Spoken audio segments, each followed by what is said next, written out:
C'est 40 ans de recherche, je dirais, partenariale et stratégique avec les pays de l'Afrique de l'Ouest et au-delà. Donc le CIRAD a eu à développer un partenariat scientifique très dense avec à la fois les institutions de recherche nationales, aussi avec les centres de formation nationale supérieure, mais en même temps également avec un ensemble de réseaux de la société civile d'OP avec lesquels nous travaillons depuis maintenant une vingtaine d'années. Et ces 40 ans aussi marquent un peu l'évolution d'un établissement qui a eu pas mal d'impact à l'échelle mondiale, régionale et nationale. Nous travaillons avec nos partenaires dans la mise en œuvre de projets structurants de recherche pour le développement, basés sur la demande à la fois des partenaires avec une orientation stratégique qui nous permet aujourd'hui, en tout cas, de reconnaître le CIRAD à travers ses acquis scientifiques, également à travers la mise en œuvre d'un réseau. Nous avons en particulier développé depuis les années 2001-2006 tout un réseau de dispositifs de recherche et de formation partenariat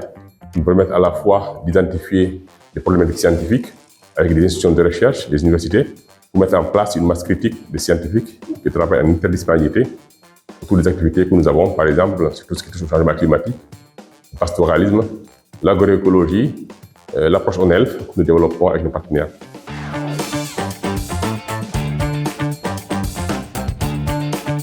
Le CIRAD, depuis une dizaine d'années, est vraiment ancré dans la culture de l'impact, à savoir que tout projet que nous menons, nous essayons au préalable d'identifier l'impact à un horizon bien défini, avec une vision stratégique qui nous permet aussi d'arriver à satisfaire à la fois les besoins multiformes de la demande sociétale, mais également de renforcement des capacités, à la fois des institutions de recherche avec lesquelles nous travaillons, mais également les associations de producteurs que nous accompagnons sur le terrain. Et en cela, nous avons tout un réseautage aujourd'hui à l'échelle nationale et régionale sur ces grandes problématiques et enjeux qui traversent la zone sahélienne.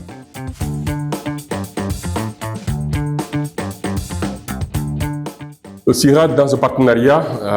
a pas mal d'accords de partenariat avec les institutions de recherche, comme je l'ai dit ici, à l'échelle nationale, locale.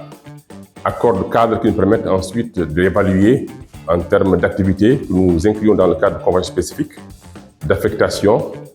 au Sénégal ou dans les pays, d'accueil dans les institutions de recherche, mais également de mobilité entre des chercheurs du sud vers le nord ou du sud vers le sud. Et en cela, nous avons aussi pas mal de projets qui s'inscrivent dans le cadre de ces conventions et qui nous permettent de mettre en œuvre à la fois les thématiques que nous partageons avec les institutions partenaires, mais également avec les institutions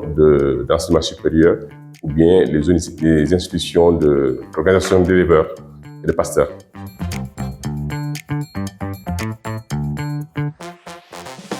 La stratégie au niveau CIRAD se reconstruit avec les partenaires que nous avons au niveau de toutes les régions à l'échelle de tous les continents. Ça se fait d'une manière participative et inclusive qui nous permet à la fois de revisiter à l'aune des nouvelles thématiques et des enjeux qui sortent au niveau de la recherche et du développement pour essayer d'identifier avec nos partenaires quelles sont vraiment les stratégies scientifiques qu'il faudra mettre en place dans les domaines de l'agronomie avec un grand A, à la fois au changement climatique et également à tout ce qui est lié à la santé globale, mais aussi à tout ce qui arrive en termes de changement climatique que nous essayons d'aborder.